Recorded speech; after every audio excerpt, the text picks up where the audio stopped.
நித்ய சுபமானவா சத்யகிரிவாசா நித்ய சுபமானவா சத்யகிரிவாசா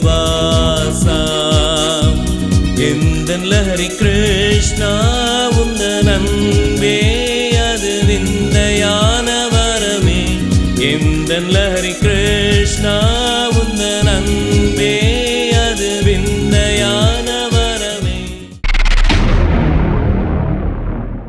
ஆன்மீக பெருமக்களே, இந்த விழாவிற்கு வருகை தந்ததற்காக லஹரி கிருஷ்ணா நாமத்திலே எல்லோருக்கும் நன்றியை தெரிவித்துக் கொள்கின்றோம். முதலாவதாக இப்பொழுது நாம் விசேஷ அழைப்பாளராக வந்திருக்கின்ற உயர் திரு வேல் சங்கர் அவர்களை மேடைக்கு வரும்படி அன்புடன் அழைக்கின்றோம். அடுத்ததாக உயர் திரு செல்வம் அட்வொகேட் அவர்களை மேடைக்கு வரும்படி அழைக்கின்றோம். அடுத்தபடியாக தமிழரசன் அவர்களை மேடைக்கு வரும்படி அன்புடன் அழைக்கின்றோம். அடுத்தபடியாக வில்சன் அவர்களை மேடைக்கு வரும்படி அன்புடன் அழைக்கின்றோம்.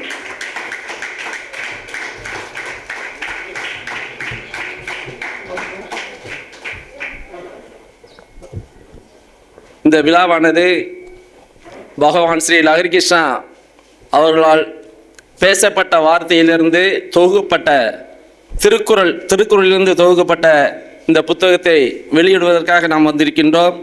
இந்த புத்தகத்தின் முழு நோக்கமானது என்னவென்றால், கடவுளை பற்றிய எல்லா தீர்க்கதரிசிகளும் ஒவ்வொரு காலத்தில் ஒவ்வொரு நூல்களை வெளியிட்டிருக்கின்றார்கள். அதே போல திருவள்ளுவர் திருக்குறளை வெளியிட்டிருக்கின்றார். அதில் கடவுளை பற்றிய சில ரகசியங்களை அதில் சொல்லியிருக்கிறார். அதை பற்றி பகவான் ஸ்ரீ லஹரி கிருஷ்ணா அவர்கள் திருக்குறளை பற்றி சில விளக்கங்களை நாம் கூறியிருக்கிறார். அதை தொகுத்து தேவாசிரியர் அவர்கள் எழுதியிருக்கிற இந்த புத்தகத்தை வெளியிட வந்திருக்கிற அனைவருக்கும் பகவான் ஸ்ரீ லஹரி கிருஷ்ணாவின் நாமத்தில் வாழ்த்துக்களை சொல்லுகின்றோம். நாம் எல்லோரும் எழுந்து நின்று இறைவணக்கம் படுவோம். இருலகம் போற்றும் இறைவனும் நீயே, பரநாமம் கொண்ட பரமனும் நீயே, எண்ணில்லா வடிவம் கொண்டவர் நீயே, தன்னிகரில்லா தேவனும் நீயே தேவா. இருலகம் போற்றும் இறைவனும் நீயே, அல்லாஹ் என்றுனை தொழுதிடுவேனே, கிறிஸ்துவே என்று வணங்கிடுவேனே, நாராயணா என வாழ்த்திடுவேனே, சரணமும் நீயே சர்வமும் நீயே தேவா. வரவுரையாற்ற ஆல்சன் அவர்களை அழைக்கின்றோம். ஓம் நமோ பகவதே ஸ்ரீ ஹரிகிருஷ்ணாய நமக. அகில உலக சோத்திர தியான நிலையம் மனுஜூதி ஆசிரமத்தின் தலைமையில் ஸ்ரீமன் நாராயணர் ஸ்ரீ ஹரிகிருஷ்ணாவின் மைமையின் சந்நிதியில் நடைபெறும் தேசிய அளவில் ஆன்மீக நூல் வெளியீட்டு விழாவிற்கு வருகை தந்திருக்கும் அனைவரையும் வருக வருக என வரவேற்கிறேன். முக்கியமாக சிறப்பு விருந்தினராக வந்திருக்கும் உயர் திரு வேல்சங்கர் அவர்களை, சேர்மன் விகாசாத் குரூப் ஆஃப் ஸ்கூல்ஸ் அவர்களை வருக வருக என்று வரவேற்கிறேன். அடுத்ததாக சிறப்பு விருந்தினராக வந்திருக்கும் திரு செல்வம் அட்வொகேட் வழக்கறிஞர் அவர்களை வருக வருக என்று வரவேற்கிறேன். இந்த புத்தகமானது மனுஜோதி ஆசிரமத்தின் சார்பில் தேசிய அளவில் வெளியிடப்படுகிறது. திருக்குறளுக்கு இலக்கிய கண்ணோட்டத்தில் கருத்துக்கள் வெளியிடப்பட்டிருக்கிறது. ஆனால் ஆன்மீக பார்வையில் திருக்குறளானது லஹரி கிருஷ்ணாவின் கருத்துக்களை தொகுத்து தேவாசிரியர் அவர்கள் எழுதியிருக்கிறார். அதனை நாங்கள் வெளியிட வந்திருக்கிறோம். ஆன்மீக கண்ணோட்டத்தில் இந்த புத்தகமானது தயார் செய்யப்பட்டுள்ளது. இந்த புத்தகத்தை தேசிய அளவில் வெளியீடு செய்வதில் மிகுந்த மகிழ்ச்சி அடைகிறோம். இதனை படிக்கும் பட்சத்தில் நமக்கு நிறைய ஆன்மீக சிந்தனைகளையும் இறை பக்தியையும் நமக்கு அளிக்கும் என்பதில் சந்தேகமே இல்லை. அடுத்தபடியாக இந்த புத்தகத்தை வெளியிட இருக்கின்றோம். இந்த புத்தகத்தை வெளியிடுகிறவர் உயர் திரு வேல் சங்கர் அவர்கள்.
இந்த புத்தகமானது உலகெங்கும் தேசிய அளவில் வெளியிடுகிறார்கள். இன்றைய தினத்தில் 5ஆம் தேதியில் அதில் இந்த தூத்துக்குடியில் இந்த புத்தகத்தை வெளியிடுவதற்காக நாம் மிகவும் சந்தோஷமடைய வேண்டும். ஏனென்றால் இது சிறு பிள்ளைகளுக்குள்ள காரியங்களாக இருக்குது.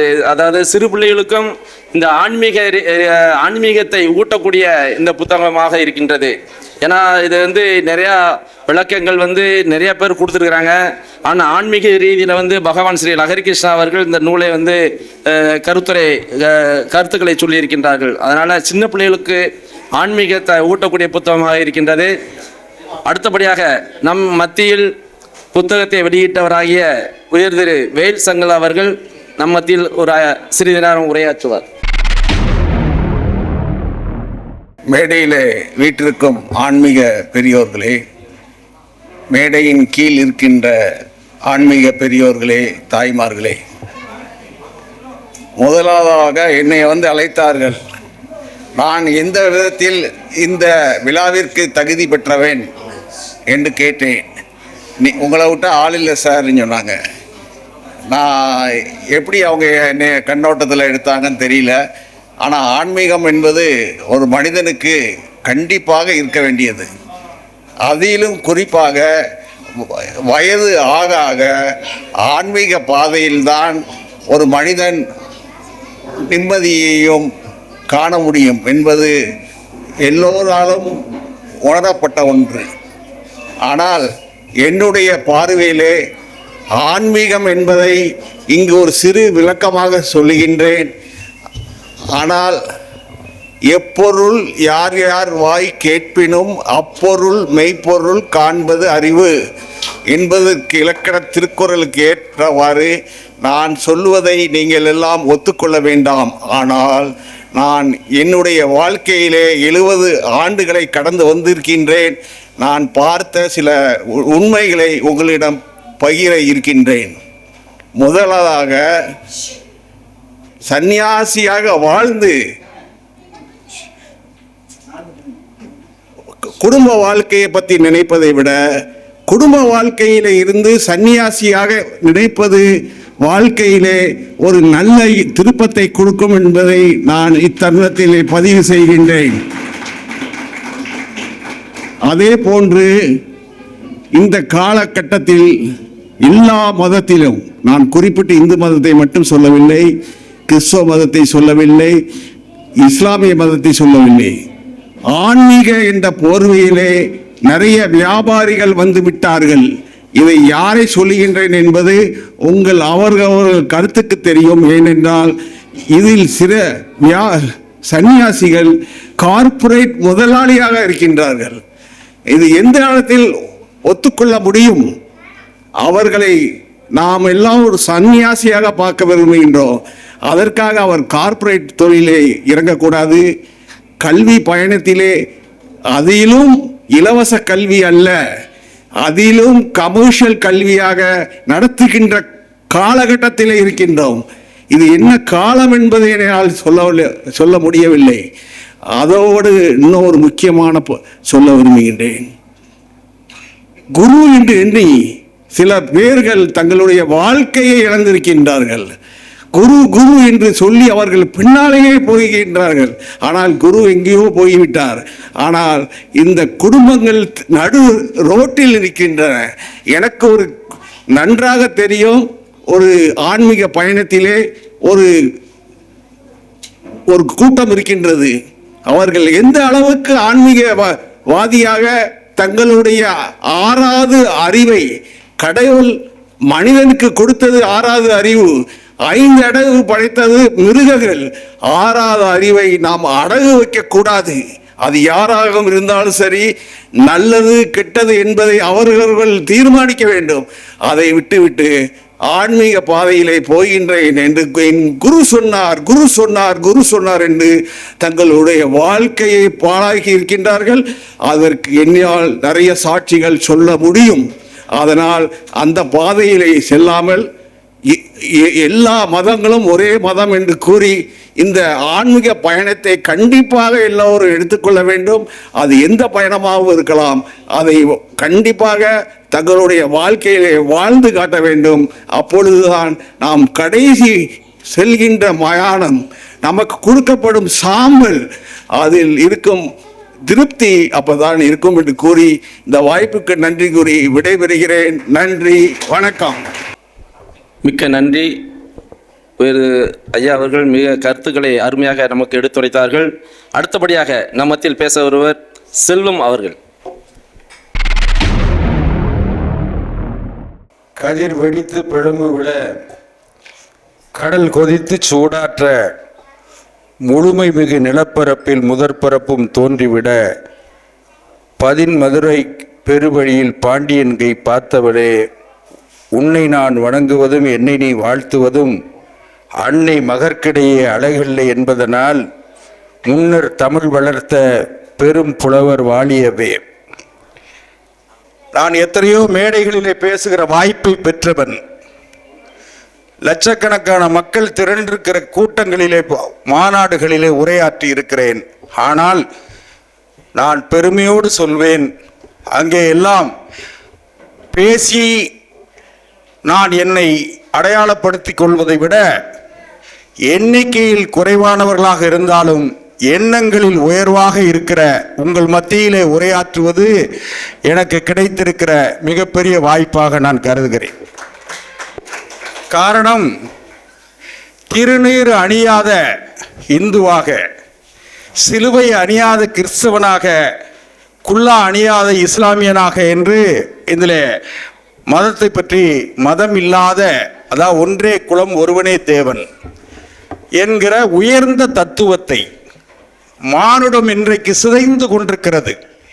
எனது பெருமதிப்பிற்குரிய அண்ணாச்சி அவர்கள் கூட சொன்னார்கள், இன்றைக்கு ஆன்மீகம் விலை பேசி கொண்டிருக்கிற காலம், வியாபாரம் செய்து கொண்டிருக்கிற காலத்தில் நீங்கள் மதத்தை தாண்டி மனிதனுக்குள் ஆன்மீகத்தை தேடுகிற ஒரு முயற்சியிலே இந்த அமைப்பு, மனுஜோதி ஆசிரமம், இந்த அமைப்பு நடக்கிறது என்பது எனக்கு ஒரு ஆச்சரியமான செய்தி. இது ஒன்றே குலம் ஒருவனே தேவன், யாதும் ஊரே யாவரும் கேளீர் என்ற அந்த கணியன் பூங்குன்றனாருடைய வார்த்தையும், இதையெல்லாம் உள்வாங்கி நீங்கள் நடத்துகிற இந்த அமைப்பு மிகச்சிறப்பாக வர வேண்டும். இதில் ஒரு 5 தொகுப்பாக 5 பகுதியை மாத்திரம் திருக்குறளில் இருக்கிற 5 வான் சிறப்பு, நீத்தார் பெருமை, அரண் வலியுறுத்தல், அன்புடைமை என்ற 5 குறள் பாக்களை மாத்திரமே, 5 பொருள்களை மாத்திரமே அவர்கள் இப்போதைக்கு வெளியிட்டிருக்கிறார்கள். எதிர்காலத்திலே தொடர்ந்து வெளியிடுவார்கள் என்று நாங்கள் நம்புவோம். ஆனால் இப்போ என்னன்னு கேட்டிங்கன்னா, குணம் என்னும் குன்றேறி நின்றார் வெகுளி கணமையும் காத்தல் எறிது. இதில் குணம் என்னும் குன்றேறி நின்றார். முதல்ல திருக்குறளை ஆரம்பிக்கிற பொழுதே அகர முதல எழுத்தெல்லாம் ஆதி பகவன் முதற்றே உலகு. ஆதி பகவன் யார்? நம்மை தோற்றுவித்த ஒருவர். அது கிறிஸ்தவத்திலே சொல்கிறவர்கள் ஆதாம் ஏவாளை சொல்வார்கள். கடவுள் இறைவன் ஆண்ட இந்து மதத்தை பின்பற்றக்கூடியவர்கள் அவர்கள் ஒரு வழிமுறையை சொல்கிறார்கள். இஸ்லாத்தை பின்பற்றக்கூடியவர்கள் ஒரு வழிமுறையை சொல்கிறார்கள். ஆனால் எல்லா மதமும் மனித நேயத்தை பின்பற்றுங்கள் என்றுதான் சொல்கிறதே தவிர, எந்த மதமும் என்னை தூக்கி வைத்து கொண்டாடி கொண்டு என்னை பின்பற்ற வேண்டும், நான் செய்கிற மத வியாபாரத்திற்கு நீங்கள் பயன்பட வேண்டும் என்று எந்த மதமும் சொல்லவில்லை. எல்லா மதமுமே அறத்தை போதிக்கிறது. ஆண்டவர் இயேசுநாதரை பற்றி பேசுகிற பொழுது, நீங்கள் எல்லாம் இயேசு வழியிலே வந்த அந்த லகரியை, ஐயா லகரியை அவர்களை லகரி கிருஷ்ணா அவர்களை பின்பற்றக்கூடியவர்கள் என்பதாலே சொல்கிறேன். ஆண்டவர் இயேசுநாதர் அவர்களை சிலுவையிலே அறைகிற பொழுது என்ன அந்த தீர்ப்பு, அதான் பஸ்கா பண்டிகையிலே அப்பத்தை பிட்டு கொடுக்கிற பொழுது, இப்போது என்னோடு இருப்பவர்களில் ஒருவன் மெய்யாலுமே என்னை காட்டிக் கொடுப்பான் என்று இயேசு பெருமானை சொல்கிறார். அவருக்கே தெரிகிறது. அதை போலவே பிளாத்துவின் சபையிலே தீர்ப்பு சொல்கிற பொழுது கூட, பிளாத்து நீதிபதியாக இருக்கிற நீதிபதிக்கு தெரிகிறது, இதோ இவன் குற்றமற்றவனாக தெரிகிறது, நிரபராதியாக இருக்கக்கூடும் என்று சொல்கிறார். ஆனாலும் கூட பெரும்பான்மை அவருக்கு எதிர்ப்பாக இருந்த காரணத்தால் அவருக்கு மரண தண்டனை விதிக்கப்படுகிறது. ஏன் இதற்கு சொல்கிறேன் என்று சொன்னால், அன்றைக்கே பிளாத்து என்கிற நீதிபதி தவறு செய்திருக்கிறார். நீதி பிறண்டிருக்கிறது. பிளாத்து நினைச்சா அவரை இயேசுவை விடுவித்திருக்கலாம். ஆனால் இன்னொன்றை யோசித்தீர்கள் என்று சொன்னால், அவர் அன்றைக்கு இயேசுவை சிலுவையில் அறைய வேண்டும் என்று தீர்ப்பு வழங்கிய காரணத்தால், இயேசுவின் ரத்தம் பட்டதால் சிலுவை ஒன்றைக்கு ஒரு புனிதமான அடையாளமாகி இருக்கிறது. அதை போலவே ஏக இறைவன் என்று சொல்லுகிற இஸ்லாமிய பெருமக்கள், அவர்களுக்கு சிலுவை வழிபாடு கிடையாது, உருவ வழிபாடு கிடையாது, மத வழிபாடு அடையாள வழிபாடுகள் கிடையாது, மார்க்க குறியீடு கிடையாது. ஆனால் அவர்கள் ஏக இறைவன் என்று சொல்கிறார்கள். அதை போலவே இந்து மக்கள் ஆலயங்களில் இன்றைக்கும் திருச்செந்தூர் முருகப்பெருமான் அறுபடை வீடுகளில் 2ஆம் படை வீடாக இருக்கிற முருகப்பெருமான் கோவிலில் பார்த்தீங்கன்னா கந்தசஷ்டி விரதம் இருந்து கந்தசஷ்டி நடக்கும்போது பார்த்தீங்கன்னா சூரனை வதம் செய்கிறான். சூரன் என்கிற ஒரு அரக்கன் கொடுங்கோலன் அவனுக்கு எல்லா வாய்ப்புகளையும் முருகப்பெருமான் வழங்குகிறார். நீ இன்று போய் நாளை வா, இந்த குறிப்பிட்ட ஒரு நாளைக்குள்ள நீ திருந்துவதற்கு வாய்ப்பு இருக்குமானால் திருந்தி விட்டு வா என்று சொல்கிறார். அந்த அரக்கன் திருந்த மறுக்கிற காரணத்தாலே தான் வதம் செய்யப்படுகிறார். இதுதான் எல்லா மதங்களும் மனித நேயத்தை, நாம் அனைவரும் அண்ணன் தம்பிகள், ஜாதியும் மதமும், மதம் என்பதே ஒரு திமிர், மதம் என்பது ஒரு வகையான மனிதனை மிருகமாக ஆக்கக்கூடிய திமிர் தான் மதம். ஆகவே அந்த மதத்தை நாம் தவிர்த்து விட்டு நாம் எல்லோரும் ஒன்றே குலம் ஒருவனே தேவன், அன்பிற்கும் உண்டோ அடைக்கும் தாள் என்று சொன்னார் வள்ளுவர். அன்பிற்கு இடையானது எதுவுமே இல்லை. ஏன்னா எங்களுக்கெல்லாம் புதுசு, இதை பார்க்கும்போது ரொம்ப ஆச்சரியமா இருக்கு. ஏன்னா இந்த உலகத்தில் இப்படிப்பட்ட இன்றைக்கு 200 பேராக இருக்கிற நீங்கள் நாளை 2000ஆக, 2 லட்சமாக, 2 கோடியாக, இப்படியெல்லாம் ஒரு கற்பனையே செய்து பாருங்கள். இப்படி நாம் வந்துவிட்டால் நமக்கு என்ன வேலை? மதத்திற்கு என்ன வேலை இருக்கிறது? மதத்தின் பெயரால், ஜாதியின் பெயரால் பிழைப்பு நடத்துகிறவர்கள், அரசியல் நடத்துகிறவர்கள். நான் எந்த கட்சியையும் நாம் மையப்படுத்தி பேசவில்லை, அது அவசியமும் இல்லை.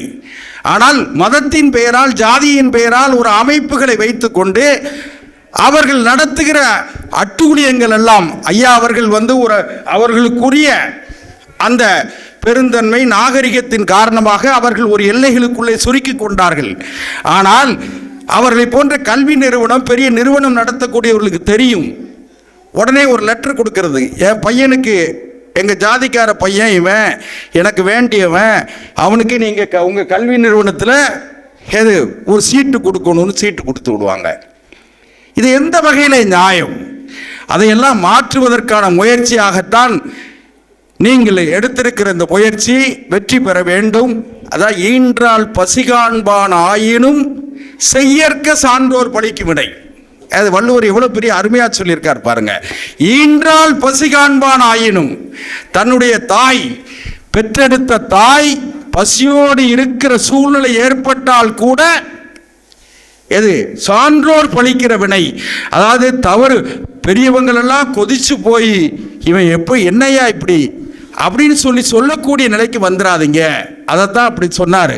அதுதான் வள்ளுவர் இன்னும் கூட அழகாக சொன்னார், தந்தை மகற்காற்றும் நன்றி. தந்தை மகற்காற்றும் நன்றி அவையத்து முந்தியிருப்ப செயல். ஒரு தகப்பன் தனக்கு பிள்ளையாக பிறந்து தன்னை ஒரு மனிதனாக சமூகம் அங்கீகரிப்பதற்கு காரணமாக இருந்த தன்னுடைய மகனுக்கு தந்தை மகற்காற்றும் நன்றி அவையத்து முந்தியிருப்பு செயல். அவனுக்கு கல்வியை கொடு, நல்ல ஒழுக்கத்தை சொல்லிக் கொடு. அதனால வள்ளுவ பெருந்தகை சொல்லாததே கிடையாது. வள்ளுவர் சொல்லாததே எதுவுமே கிடையாது. அதை மிக அழகாக நீங்கள் பெருமையோடு சொல்கிறேன். நான் என்ன காலத்தின் அருமை கருதி மிகப்பெரிய எனக்கான நான் சொல்வதற்கான செய்தியும் தேவையும் இருந்தாலும் கூட இன்னும் காலங்கள் இருக்கிறது.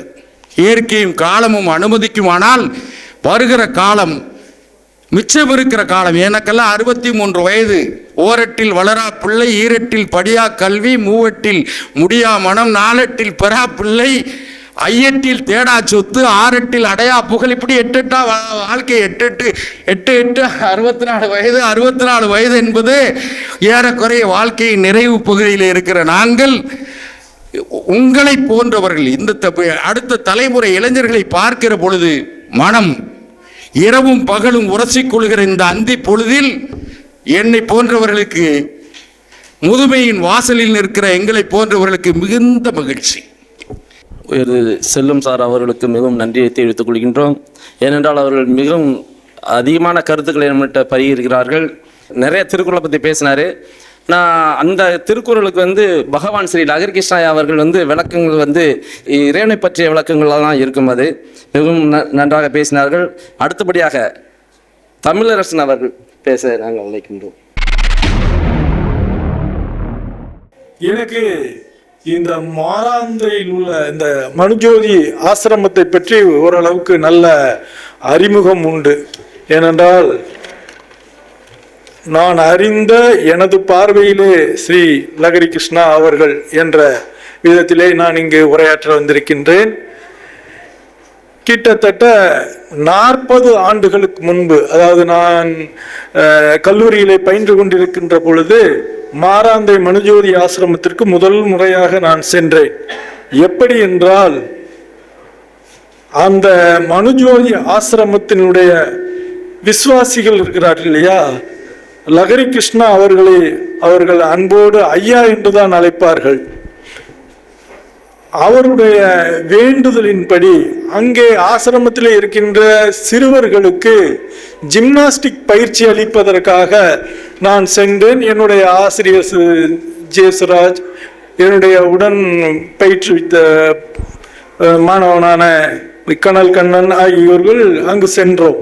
எப்படி என்றால், வாரந்தோறும் ஞாயிற்றுக்கிழமை காலை அங்கு சென்று விடுவோம். சென்றுவிட்டு அந்த சிறுவர்களுக்கு ஜிம்னாஸ்டிக் பயிற்சி அளித்து மறுபடியும் சாயங்காலம் ஒரு கிளாஸ் நடத்தி பயிற்சி அளித்து விட்டு இரவு வீடு திரும்போம்.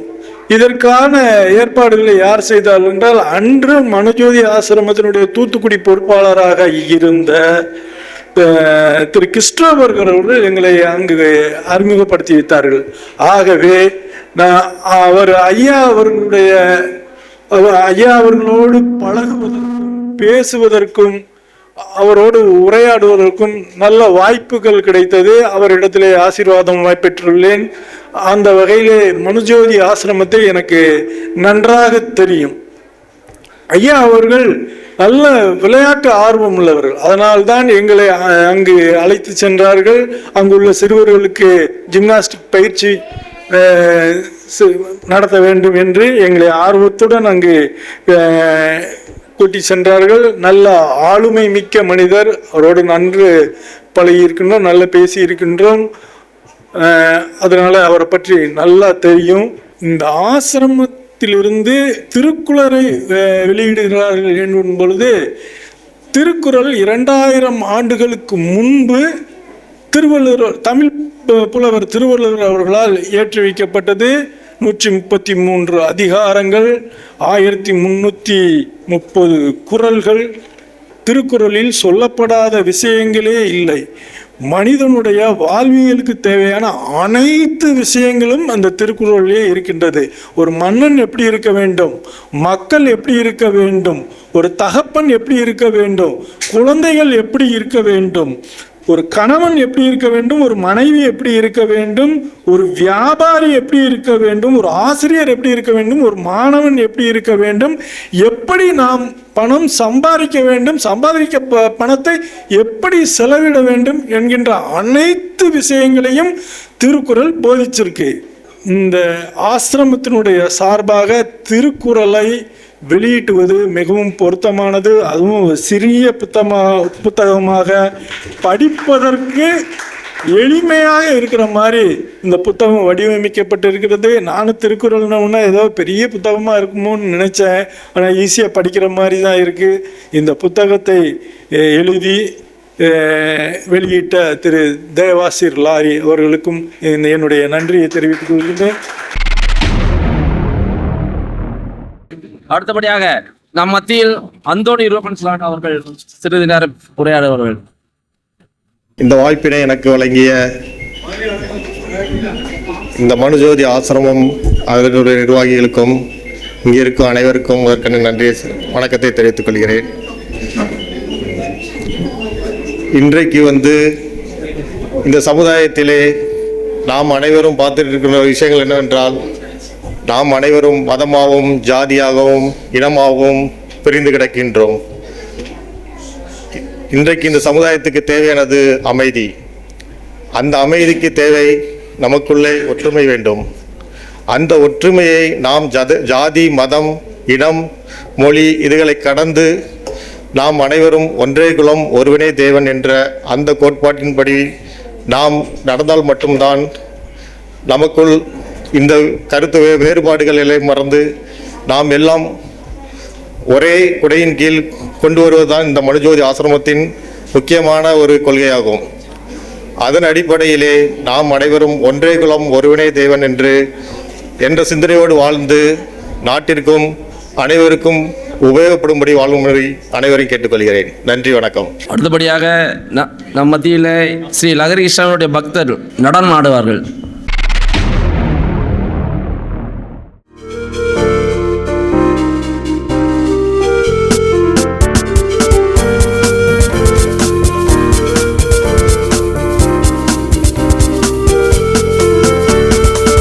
ஆனந்தநாதனே ஸ்ரீலகரி கிருஷ்ணயா உம் லீலை அதிசயமே. ஆனந்தநாதனே ஸ்ரீலகரி கிருஷ்ணயா உம் லீலை அதிசயமே. ஆதி நாராயணா ஸ்ரீலகரி கிருஷ்ணயா நீரே அதிசயமே. ஆதி நாராயணா ஸ்ரீலகரி கிருஷ்ணயா நீரே அதிசயமே. ஆனந்தநாதனே ஸ்ரீலகரி கிருஷ்ணயா உம் லீலை அதிசயமே.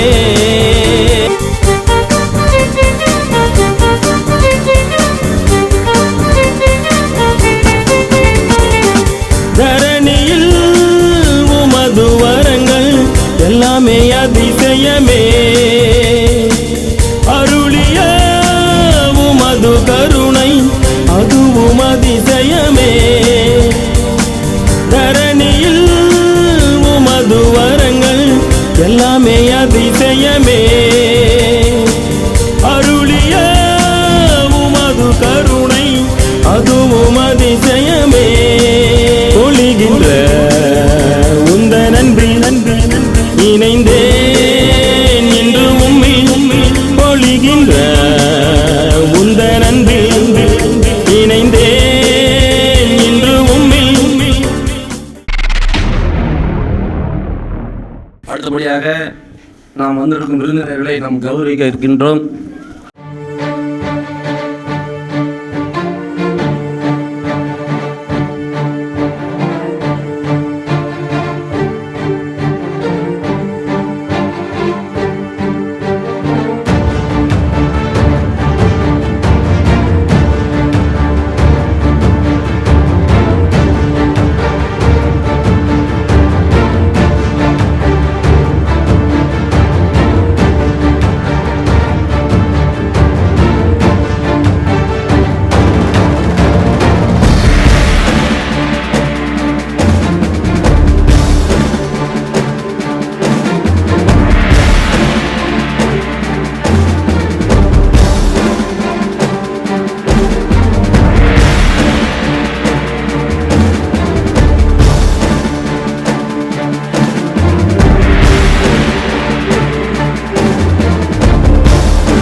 அடுத்தபடியாக நன்றியுரை ஆற்ற வருகிறார் ஜெயகிருஷ்ணன் அவர்கள்.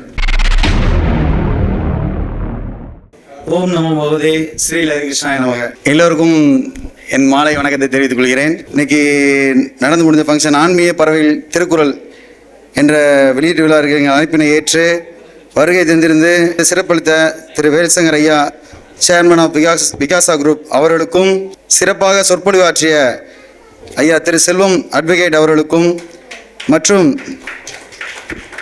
அந்தோனி ரூபின்சன் மேலாளர் அவர்களுக்கும், மேலும் திரு ஜே தமிழரசன் செயலாளர் அவர்களுக்கும், டி வில்சன் வெயிட் லிஃப்டிங் அவர்களுக்கும், மற்றும் இங்கு வருகை புரிந்து இந்த விழாவினை சிறப்பித்து தந்த தூத்துக்குடியை சார்ந்த லஹரி கிருஷ்ணா பக்தர்கள் அனைவருக்கும், மற்றும் நமது இந்த நிகழ்ச்சிகளுக்கு நமக்கு உறுதுணையாக இருந்து உறுதுணையை செய்த நமது மனுஜோதி ஆசிரமத்திற்கும், மனுஜோதி ஆசிரமத்தின் தலைவர் பால் உபாசியன் லாரி அவர்களுக்கும், திரு லியோ பால் கொலம்பஸ் லாரி அவர்களுக்கும் எங்களுடைய அனைவருடைய மனமார்ந்த நன்றிகளை தெரிவித்துக் கொள்கிறோம்.